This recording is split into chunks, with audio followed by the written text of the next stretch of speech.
ಆತ್ಮೀಯ ವೀಕ್ಷಕ ಮಿತ್ರರಿಗೂ ಮತ್ತು ಶಿಕ್ಷಕ ಮಿತ್ರರಿಗೂ ಸಾನ್ವಿ ಪೃಥ್ವಿರಾಜ್ ಎಜುಕೇಷನ್ ಚಾನಲ್ಗೆ ಸ್ವಾಗತ. ಆತ್ಮೀಯರೇ, ನಾವು ಇವತ್ತೊಡೆಯಲ್ಲಿ 10ನೇ ತರಗತಿ ವಿಜ್ಞಾನ ವಾರ್ಷಿಕ ಪರೀಕ್ಷೆಯಲ್ಲಿ ಕೇಳುವ ಬಹುಆಯ್ಕೆ ಪ್ರಶ್ನೋತ್ತರಗಳ ಸರಣಿ 16ನ್ನು ಪ್ರಸ್ತುತಪಡಿಸ್ತಾ ಇದ್ದೀವಿ.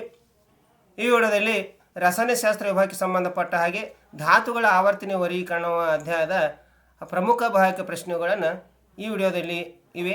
ತಾವು ವಿಡಿಯೋನ ಸ್ಕಿಪ್ ಮಾಡಿದ ಸಂಪೂರ್ಣವಾಗಿ ನೋಡಿ ಅಂತಕ್ಕಂಥ ಹೇಳ್ತಾ ಈಗ ನೋಡೋಣ ಬನ್ನಿ ಧಾತುಗಳ ಆವರ್ತನ ವರ್ಗೀಕರಣದ ಬಹುಆಯ್ಕೆ ಪ್ರಶ್ನೋತ್ತರಗಳು. ಪ್ರಶ್ನೆ 1. ಆವರ್ತ ಕೋಷ್ಟಕದಲ್ಲಿ ಲೋಹಾಭಗಳನ್ನು ಪ್ರದರ್ಶಿಸುವ ಧಾತುಗಳ ಜೋಡಿಗೆ ಉದಾಹರಣೆ. ಆಪ್ಷನ್ ಎ ಫ್ಲೋರಿನ್ ಮತ್ತು ಕ್ಲೋರಿನ್, ಬಿ ಕ್ಯಾಲ್ಸಿಯಂ ಮತ್ತು ಮ್ಯಾಗ್ನೀಸಿಯಂ, ಸಿ ಬೋರಾನ್ ಮತ್ತು ಸಿಲಿಕಾನ್, ಡಿ ಸೋಡಿಯಂ ಮತ್ತು ಪೊಟ್ಯಾಷಿಯಂ. ಸರಿ ಉತ್ತರ ಆಪ್ಷನ್ ಸಿ ಬೋರಾನ್ ಮತ್ತು ಸಿಲಿಕಾನ್. ಪ್ರಶ್ನೆ 2. ಮೆಂಡೆಲಿಯವರ ಕೋಷ್ಟಕವು ಯಾವ ಆಧಾರದ ಮೇಲೆ ರಚನೆಗೊಂಡಿದೆ. ಆಪ್ಷನ್ ಎ ಪರಮಾಣು ಸಂಖ್ಯೆ, ಬಿ ಪರಮಾಣು ರಾಶಿ, ಸಿ ಪ್ರೋಟಾನ್ಗಳ ಸಂಖ್ಯೆ, ಡಿ ನ್ಯೂಟ್ರಾನ್ಗಳ ಸಂಖ್ಯೆ. ಸರಿ ಉತ್ತರ ಆಪ್ಷನ್ ಬಿ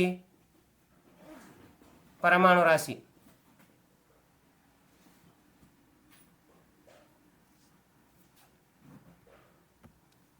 ಪ್ರಶ್ನೆ 3. ಕೆಳಗಿನ ಜೋಡಿಗಳಲ್ಲಿ 2 ಧಾತುಗಳು ಒಂದೇ ಆವರ್ತಕ್ಕೆ ಸೇರಿರುವ ಜೋಡಿ.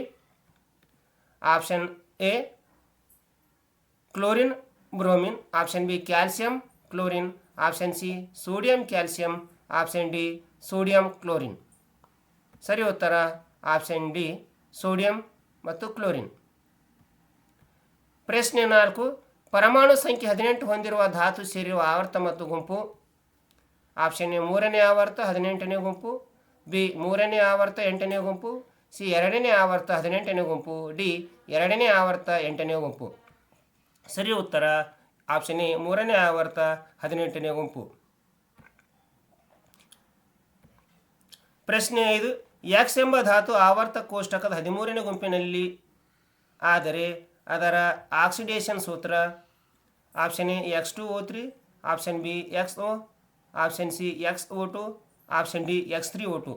ಸರಿ ಉತ್ತರ ಆಪ್ಷನ್ ಸಿ XO2. ಧನ್ಯವಾದಗಳು.